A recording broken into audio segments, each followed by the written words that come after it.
আসসালামু আলাইকুম। কেমন আছেন আমার প্রিয় ভাইয়া এবং আপুরা? আশা করি সকলেই ভালো আছেন। আমিও আপনাদের দোয়ায় আল্লাহর অশেষ রহমতে ভালো আছি, আলহামদুলিল্লাহ। তো আজকে আমি মাছ দো পেঁয়াজু করব, সেটাই আপনাদের সাথে শেয়ার করব। আর আমি সেটা ক্যামেরার বাইরে ডাল রান্না করেছি এবং ভর্তা করব। ডালের সাথে বাচ্চারা ভর্তাটা খুব পছন্দ করে, সেটা করব। তো এখন আমি হলুদ মরিচ মশলা দিয়ে এবং সাথে একটু তেল দিয়ে লবণ দিয়ে সব কিছু দিয়ে আমি মাছটা মাখিয়ে নিলাম। নিয়ে ফ্রাই প্যানটা গরম করে দিয়ে সবগুলো মাছ এক এক করে দিয়ে দিব।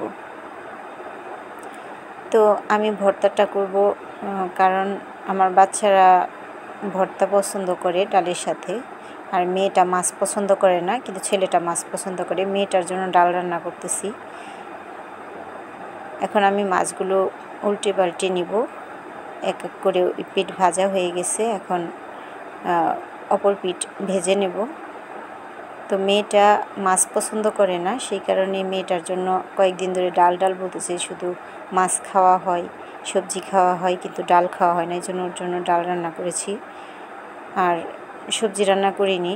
কারণ আপনার ভাইয়া সবজি পছন্দ করে, আপনাদের ভাইয়া, কিন্তু তারপরও করিনি। তো সেগুলো দিয়েই খাবে, মাছ ভুনা দিয়েই খাবে। আর ভর্তাটা তার পছন্দ, ছেলেরও পছন্দ, সেই কারণে ভর্তা করব, ঢেঁড়স ভর্তা এবং আলু ভর্তা। এখন আমি ভাজা মাছগুলো নামিয়ে নিয়েছি।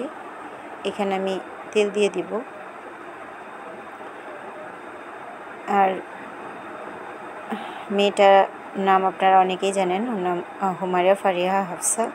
ওকে হাফসামণি বলে আমি ডাকি, ওর ডাক নাম হাফসা। সবাই হুমায়রাই বলে, শুধু আমার ফ্যামিলির লোকেরা ওকে হাফসা বলে, হাফসামণি বলে। আর ছেলের নাম নাফিস আবদুল্লাহ, ওকে সবাই আবদুল্লাহ বলে ডাকে, কেউ কেউ নাফিস বলে, আবার আমি ওকে নাফিস আবদুল্লাহ বলি। তো নাফিস আবদুল্লাহ মাছ পছন্দ করে, সেজন্য ওর জন্য মাছ করলাম। আর হাফসামণি ডাল পছন্দ করে, ওর জন্য ডাল রান্না করলাম। তো এখানে আমি পেঁয়াজটা ভাজা ভাজা করে একটু পানি দিয়ে নিলাম। এখন এখানে আমি হলুদ, মরিচ,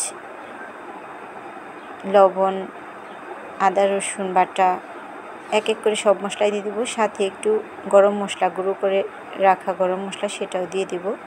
তো এটা দিলে ফ্লেভারটা ভালো আসে দো পেঁয়াজু, মাছের দো পেঁয়াজুতে।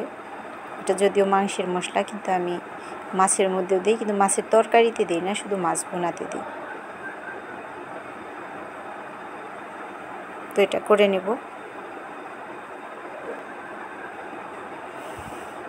আমার মাছ ভুনাটা মধ্যে আমি একটু পানি দিয়ে আগেই মানে ঝোল দিয়ে দিব, মানে মশলাটা কষানো হলেই তারপর মাছগুলো ঢেলে দেব।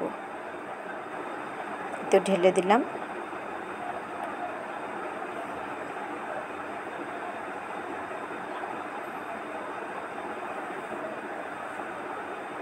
আমি একটু মাছের মধ্যে ঝোল বেশি করে রাখবো, কারণ আমার ছেলেটা একটু ঝোল বেশি পছন্দ করে, সেই কারণে ওর জন্য আমি সবসময় মাংসের মধ্যে একটু ঝোল বেশি রাখি। ঝোল না হলে শুধু ঝোল ঝোল করে। বোনা মাছ মাংস খেতে গেলে বলে আমাকে ঝোল দাও।